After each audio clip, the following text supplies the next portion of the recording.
안녕하세요. 간호학개론 3주차 강의입니다. 오늘은 간호학문의 기반이 되는 철학 사조들을 살펴보며 각 철학이 간호이론과 실무에 어떤 영향을 주었는지 이해해 보겠습니다. 경험주의는 모든 지식의 근원은 경험에서 비롯된다는 철학입니다. 감각적, 경험적으로 인식된 사실만이 진실이라는 입장입니다. 다시 말해서 직접 보고, 듣고, 만져보고, 느껴본 경험한 자료를 근거로 얻어진 지식이 참지식이라는 철학사조입니다. 경험주의는 반복된 경험과 관찰을 통해 지식을 만들어가는 귀납법적 사고를 통해 지식을 구축합니다. 귀납법이란 개별적이고 특수한 사실로부터 일반적인 법칙이나 이론을 도출하는 방법론입니다. 실제 관찰과 실험을 통한 지식을 구축하기 때문에 경험주의는 현대과학의 기반이 된 철학사조입니다. 대표학자는 로크와 베이컨입니다.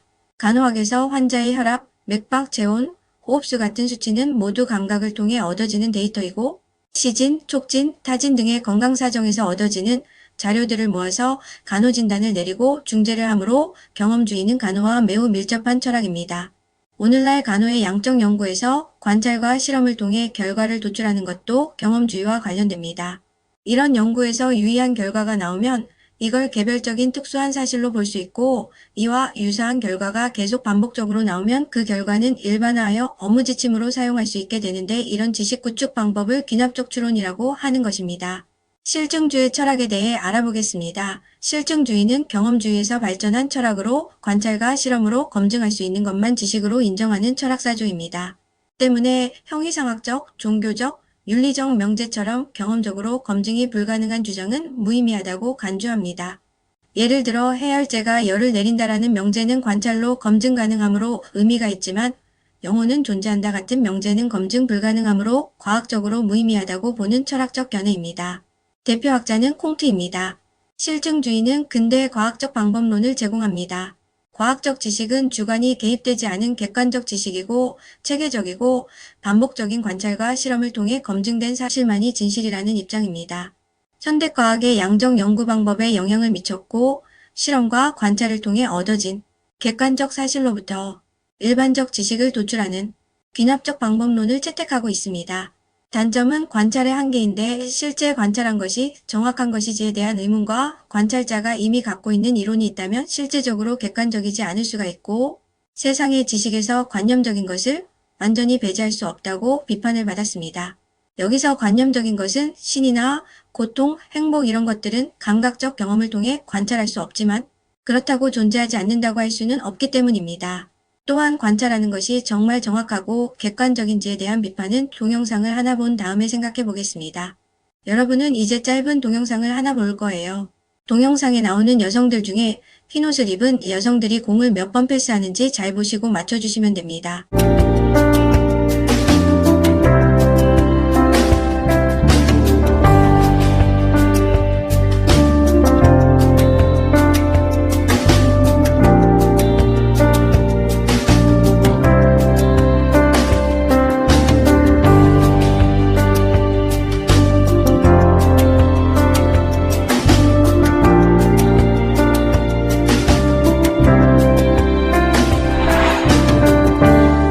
정답은 16번입니다. 그런데 혹시 고릴라 보셨나요?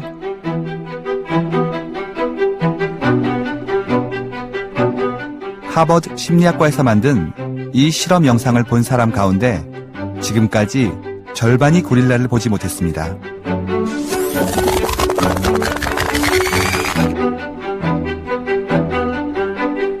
고릴라를 보셨다면 여성 한 명이 밖으로 나가고 커튼 색깔이 바뀐 건 어떤가요? 보셨나요? 저도 처음에 이 영상을 보았을 때 고릴라를 보지 못했습니다. 공을 패스하는 것만 세다가 말이죠. 이처럼 관찰이라는 것이 실제로 매우 객관적이지 않다는 것을 알 수 있습니다. 우리가 어떤 연구를 할 때 가설을 세우고 실험을 하게 되는데 어떤 경우 이 가설 자체가 실제 실험을 객관성 있게 보지 못하게 할 수도 있다는 것입니다. 콩트는 인간의 사고가 신학적 단계, 형이상학적 단계, 실증적 단계로 발전한다고 보았습니다. 실증주의는 엄밀한 과학적 태도를 중요시하는데 이것은 오직 관찰이나 실험을 통해 검증 가능한 명제만이 의미 있는 지식이라는 입장입니다. 모든 과학 지식은 관찰된 자료에서 출발해야 한다는 전제를 갖고 있습니다. 실증주의적 방법론은 반복적인 경험, 관찰, 실험을 통해 수집된 자료를 계량화하고 타당성을 검증하는 과학적 지식 구축 방법입니다. 간호학문에서도 통계와 실험 중심으로 수행하는 간호의 양적 연구 방법론에 영향을 미쳤습니다. 다음은 합리주의입니다. 합리주의는 이성이 지식의 원천이라고 주장하는 철학사조예요. 합리주의는 영국의 경험론에 대립하여 출현한 철학자조입니다. 그래서 대륙의 합리론이라고 합니다. 합리론은 계몽주의 운동의 철학적 뿌리라고 할 수 있습니다. 계몽주의는 18세기 유럽에서 일어난 지적, 문화적, 사회적 운동으로 인간은 스스로 생각하고 판단할 수 있는 존재이며 무지나 미신, 권위로부터 벗어나야 한다는 생각을 바탕으로 합니다. 이 계몽주의의 뿌리가 된 합리주의의 대표학자는 데카르트입니다. 합리주의에서 이성적 사유를 설명하는 말을 여러분도 알고 있는 유명한 말입니다. 나는 생각한다, 고로 존재한다로 잘 알려져 있죠. 사실 이 명제는 앞에 내가 지금까지 믿어온 진실 모든 것을 의심해본다는 전제가 있습니다. 예를 들어 감각은 종종 우리를 속임으로 믿을 수 없다. 꿈과 현실을 구분할 수 없을지도 모른다. 심지어 신이 나를 속이고 있을지도 모른다라고 모든 것을 의심한다는 것입니다. 이처럼 모든 것을 의심할 수 있지만 지금 의심하고 있는 나만큼을 의심할 수 없고 확실히 존재한다는 것입니다. 이를 표현한 것이 나는 생각한다, 고로 존재한다이고 라틴어로 코기토 에르고숨 이라고 합니다. 이를 3단 논법으로 정리하면 모든 것을 의심한다. 의심하는 것은 생각하는 것이다. 생각하는 나는 존재한다. 그러므로 나는 생각한다, 고로 존재한다로 주장한 것입니다. 또한 데카르트는 이분법적 사고도 주장했는데 사유하는 정신과 물질로 된 신체는 엄연히 구분된다는 주장입니다. 몸은 물질이고 마음은 생각이다라고 구분하여 설명할 수 있습니다. 몸과 마음이 따로 작동한다고 보는 견해라고 볼 수 있어요. 몸이 아프다고 해서 꼭 마음이 아픈 것은 아니고 마음이 괴롭다고 해서 몸에 병이 생긴 건 아닐 수 있다는 식으로 둘은 별개의 영역이라고 본 것입니다. 간호에서는 예전에는 병을 신체 증상만을 치료하는 신체 중심 간호가 주가 되었지만 현대에는 몸과 마음을 함께 돌보는 전인 간호를 하고 있습니다. 몸과 마음이 별개가 아닌 서로 영향을 주고받는다고 보기 때문입니다. 다음 철학사조는 관념론입니다. 칸트는 경험론과 합리주의를 통합하여 관념론을 주장했습니다. 칸트에 따르면 인간은 감각 자료를 수용하는 직관 능력과 그 자료를 체계화하는 사유 능력, 즉 이성적 능력을 모두 가지고 있다고 보았습니다. 감각적 경험의 결과로 얻어진 지식만을 참으로 받아들이는 경험주의와 이성적 사유만을 중요시했던 합리주의의 한계와 비판을 모두 수용하고 중요성을 통합하였다고 볼 수 있습니다. 실용주의 철학을 알아보겠습니다. 실용주의는 지식의 가치를 실제 행동의 결과로 판단하는 철학사조입니다. 쉽게 말하면 참된 지식이란 실제 생활에 유용하게 사용될 때만 가치가 있다고 보는 철학사조입니다. 실용주의는 19세기에서 20세기 미국 사회의 주류가 된 철학사조입니다.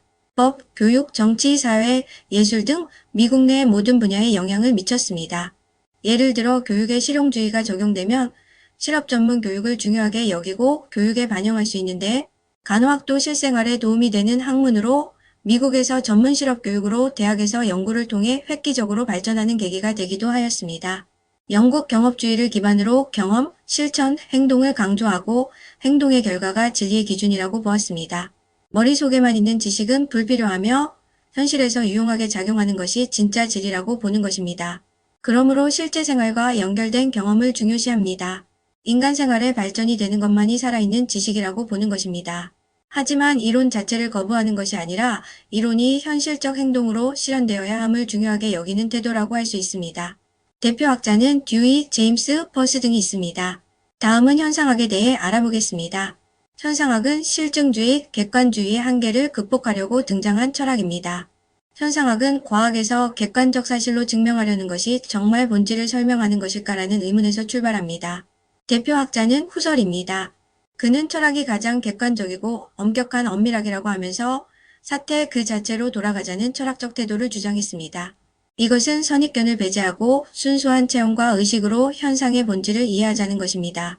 쉽게 말하자면 우리가 어떤 현상을 볼 때 선입견 없이 세계 전체에 대한 열린 태도로 기존의 틀 안에 갇히지 않은 상태로 단지 그 현상이 어떻게 내게 나타나는지를 있는 그대로 관찰하자는 것입니다.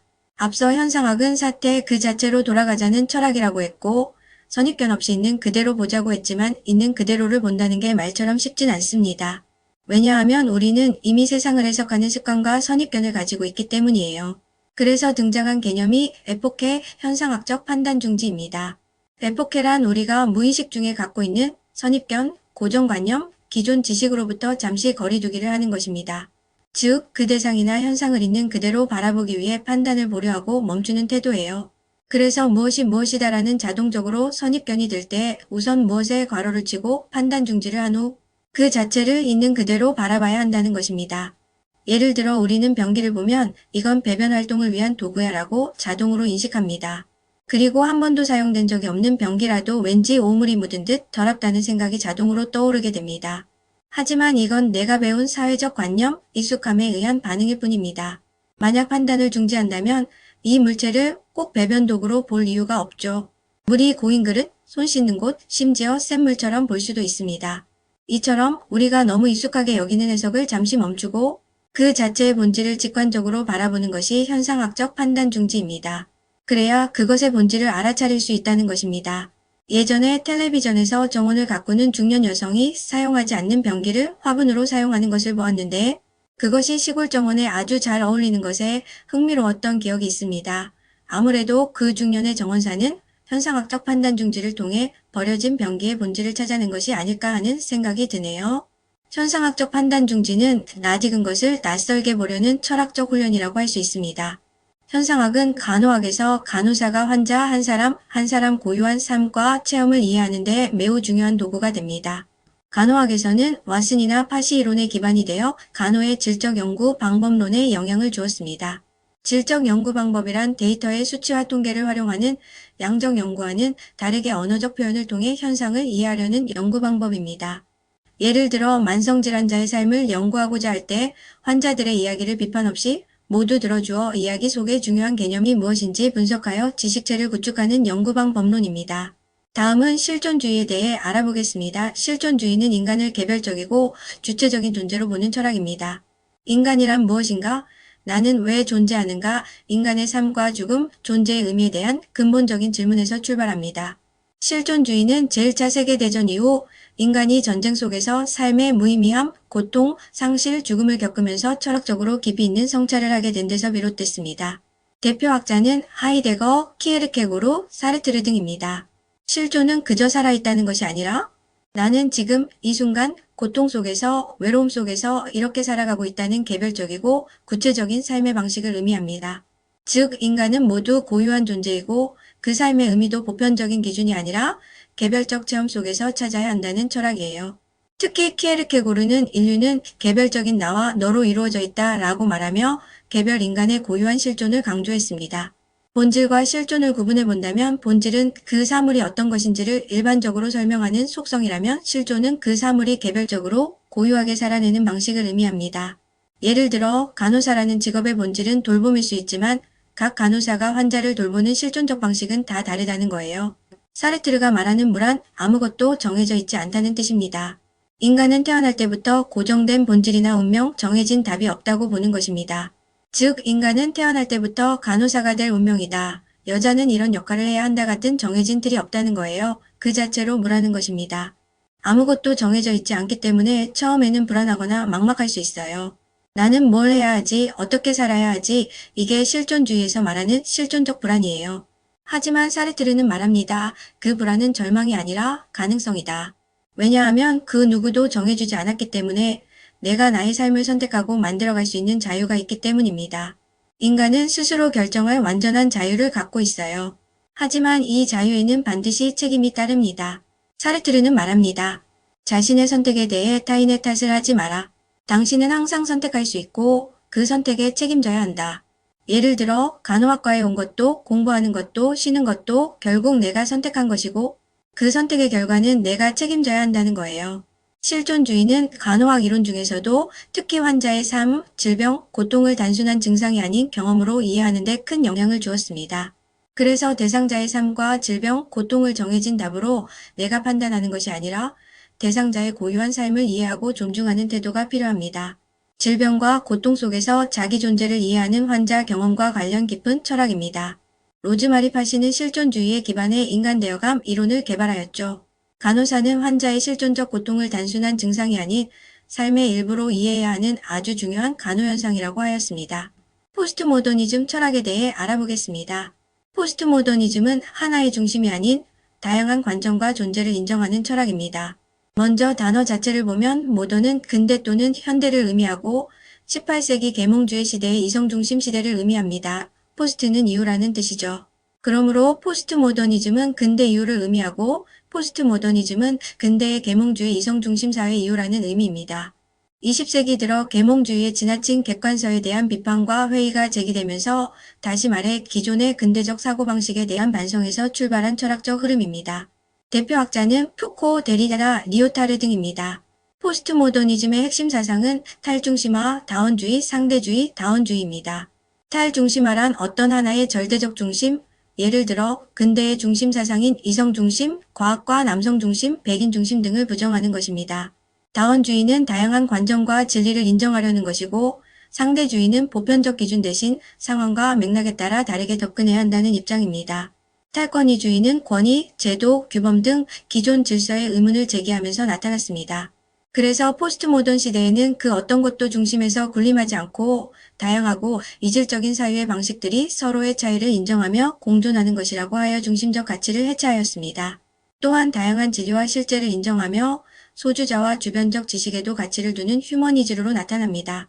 포스트모더니즘적 시각은 간호학에도 영향을 미칩니다.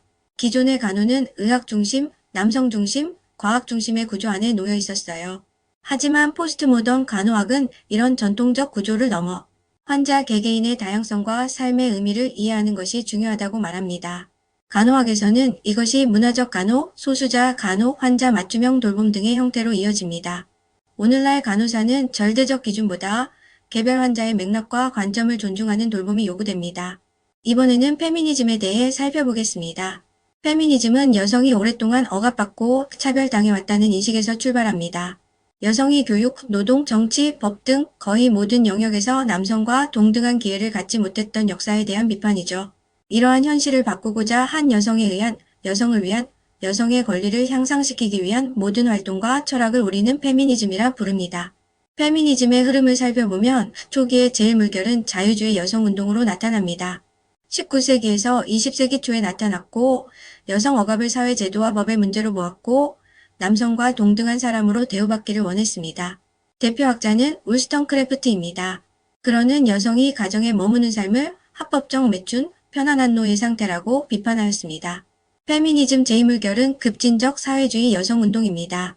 1960년에서 80년대까지 여성 억압의 원인을 남성 중심 가부장제로 분석하여 육아, 결혼, 성역할, 이성의 중심 사고의 문제를 제기하고 여성의 완전한 경제적 독립과 동성애 등을 인정했습니다. 대표학자는 시몬 르드 보바르입니다. 그녀는 제2의 성을 통해 여성은 태어나는 것이 아니라 사회적으로 만들어진다고 주장하며 가부장적 사회를 비판하였습니다. 여성을 만드는 것은 문명이고 문명은 여성적인 것을 정의하고 그렇게 행동하도록 처방한다고 주장했습니다. 여성을 억압하는 것, 불변적 여성적인 것들로부터 자유롭게 여성을 해방해야 한다고 하였습니다. 페미니즘 제3물결은 1990년대 이후에 등장한 것으로 다양한 여성과 약자의 목소리를 듣고자 하였습니다. 백인 여성들의 지식층을 중심으로 일어난 이전의 여성 페미니즘에 대한 반성으로 대두되었고 흑인, 제3세계 여성, 장애인, 어린이, 성소수자 등 다양한 정체성과 차별의 교차점을 탐구하고 모든 약자와 마이너리티와 생명체에 대한 배려와 보살핌을 주장하며 포용적 페미니즘으로 확장되었습니다. 페미니즘은 남성 중심적 기존의 틀에 도전하고 여성의 시각으로 재구성할 것을 강조하는 것입니다. 길리건은 여성의 돌봄 윤리를 여성 특유의 보살핌의 실천으로 도덕성의 기준으로 제시하였습니다. 20세기 초반 자유주의 페미니즘은 간호학과 조화를 이루지 못했습니다. 최근의 간호는 포스트모더니즘 시각과 페미니즘은 남성 중심, 의학 중심, 전통적 의료에서 돌봄의 가치를 재조명하여 간호의 정체성을 여성적 가치 중심에서 다시 설명하는 기반이 되었습니다. 이어서 간호의 철학적 접근을 살펴보겠습니다. 1970년대 간호학자들은 간호의 본질을 정리하고자 연구하였고 간호의 본질을 다양한 이론을 포괄하는 4개의 메타파라다임 개념을 도출하였습니다. 간호를 설명할 때 인간과 인간을 둘러싼 환경, 그리고 개개인의 건강과 이를 실현해줄 간호를 중심 개념으로 설명하고자 하였습니다. 어떤 철학적 관점에서 인간과 인간이 살아가는 세계를 바라볼 것인지, 건강의 진정한 의미는 무엇인지에 따라 간호의 정의가 달라져야 한다고 하였습니다. 간호철학의 비판적, 반성적 역할은 간호학문에 새로운 관점을 제공하고 간호학이 나아가야 할 방향을 제시하고 간호의 정체성을 확립하는 기반이 되어줍니다. 간호학은 응용과학으로 실제 간호행위를 통해 지식을 형성하고 발전시키는 실천 중심의 학문입니다. 간호학자 카퍼는 간호 지식을 4가지 유형으로 구분했습니다. 바로 경험적, 윤리적, 심미적, 개인적 지식입니다. 경험적 지식은 관찰과 연구를 통해 얻는 과학적 지식입니다. 윤리적 지식은 올바른 간호 실천을 위한 가치 판단, 심미적 지식은 공감과 직관을 통해 얻는 이해, 개인적 지식은 자기인식과 대상자와의 관계를 통해 형성됩니다. 간호 지식을 구축하기 위한 탐구 방법으로는 크게 양적 연구와 질적 연구가 있습니다. 양적 연구는 실증주의와 경험주의를 바탕으로 관찰과 실험을 통해 수치화된 자료를 분석하고 일반화된 지식을 도출합니다. 실험과 관찰은 원인과 결과를 검증하는 인과론을 채택하고 간호실무와 이론에서 관찰과 실험, 실무 경험을 통해 얻은 감각적 정보를 바탕으로 이론을 도출하고 타당성을 검증하여 과학적 지식체를 쌓아갑니다. 반면 질적 연구는 현상학, 실존주의, 포스트모더니즘, 페미니즘 등의 철학에 기반하며 개인의 체험과 그 의미, 상호작용의 과정을 탐색하여 지식을 구축해 나갑니다. 정리하자면 간호지식은 다양한 철학과 방법을 통해 형성되며 이해중심과 실천중심의 균형이 필요합니다. 이번에는 간호의 윤리적 지식과 실천에 대해 살펴보겠습니다. 여러분, 무엇이 훌륭한 간호일까요? 또는 나는 지금 제대로 간호하고 있는 걸까? 이 질문에 답하려면 단순한 기술이 아니라 윤리적 판단이 필요합니다. 간호철학은 간호의 가치를 부여하고 어떻게 실천해야 하는지 기준과 방향을 제시해 줍니다. 즉, 간호의 실천적 지침이 되는 거죠. 예를 들어, 지나스는 간호의 도덕적 목적은 돌봄이다 라고 말하며 간호는 인간의 존엄성을 보호하고 증진하는 것이 이상이라고 했습니다. 또한 패트리샤 베너는 탁월한 임상적 의사결정은 의도하지 않더라도 자연스럽게 윤리를 담아야 한다고 강조합니다. 즉, 윤리적 지식은 이론이 아니라 실제 간호 실천 안에 스며 있어야 한다는 뜻이에요. 그리고 우리가 간호 현장에서 윤리적 결정을 내릴 때 단순히 감정에 따라 선택하는 것이 아니라 가치를 명확히 하고 그 가치를 옹호하는 선택이 되어야 합니다. 이를 우리는 윤리적 의사결정이라고 합니다. 정리하면 간호의 윤리적 지식은 간호사가 무엇이 옳은가를 고민하게 만들고 그에 따라 윤리적으로 간호를 실천하는 기준과 책임감을 갖게 해줍니다. 이번에는 간호의 윤리적 실천을 위한 의사결정 기준과 철학적 관점들을 살펴보겠습니다. 먼저 윤리적 판단은 하나의 기준만 존재하지 않습니다. 같은 상황에서도 철학적 입장에 따라 서로 다른 가치 선택이 가능하다는 점을 이해해야 해요. 첫 번째, 공의주의와 의무론입니다. 공의주의는 행위의 옳고 그름을 결과 중심으로 판단합니다. 그래서 결과론이라고도 하죠. 가장 많은 사람에게 가장 큰 이익이 되는가를 기준으로 판단합니다. 반면 의무론은 행위의 원칙과 동기를 중시합니다. 그 행위 자체가 옳은가로 행위를 결정하며 결과가 손해여도 원칙을 지키는 것이 중요하다고 봅니다. 이처럼 간호사들은 상황에 따라 공의주의적 판단을 할 수도 있고 의무론적 기준을 따를 수도 있습니다. 두 번째, 철학적 관점의 다양성을 반영합니다.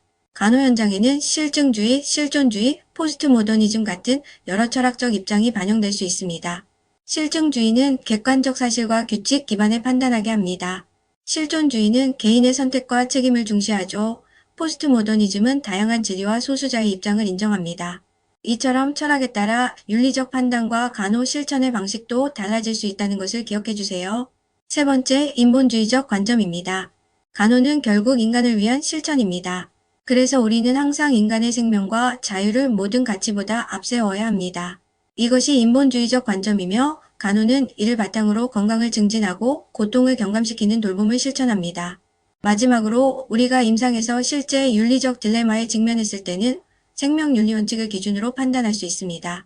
대상자가 스스로 결정할 권리를 존중하는 자율성 존중의 원칙과 대상자에게 해가 되는 행위를 하지 않도록 하는 악행금지의 원칙, 대상자에게 보다 유익한 방향으로 행동하도록 하는 선행의 원칙, 공정하고 평등한 자원 분배를 위한 정의의 원칙을 적용하여 판단할 수 있습니다. 최근 보건의료 기술이 발전하고 의료 상황이 복잡해지면서 윤리적 딜레마 상황도 많아졌습니다. 그래서 간호사는 다양한 철학적 입장과 원칙을 바탕으로 비판적으로 사고하고 윤리적 판단을 내릴 수 있어야 합니다. 오늘 우리는 간호학문의 기반이 되는 철학사조들을 간단히 살펴보고 간호지식의 특성과 윤리적 실천 그리고 간호철학의 다양한 관점들을 함께 살펴보았습니다. 간호는 단순한 기술이 아니라 인간의 삶과 존재, 가치에 깊이 연결된 실천임을 다시금 느낄 수 있었죠. 강의를 마치며 톨스토이의 짧지만 깊은 문장을 함께 나누고 싶습니다. 사람은 누구나 자신만의 짐을 지고 살아가지만 다른 사람의 도움을 받지 않고는 살아갈 수 없다. 따라서 우리는 위로와 충고로 다른 사람을 도와주어야 한다. 이 문장은 간호사의 역할을 가장 간단하면서도 아름답게 표현한 말이라고 생각합니다. 우리 간호사는 고통의 무게를 함께 짊어지고 위로와 돌봄의 언어로 누군가를 지탱하는 사람입니다. 여러분이 앞으로 간호 현장에서 만날 수많은 대상자들에게 존재 자체로 힘이 되는 간호사가 되기를 진심으로 응원합니다. 수고 많으셨습니다. 감사합니다.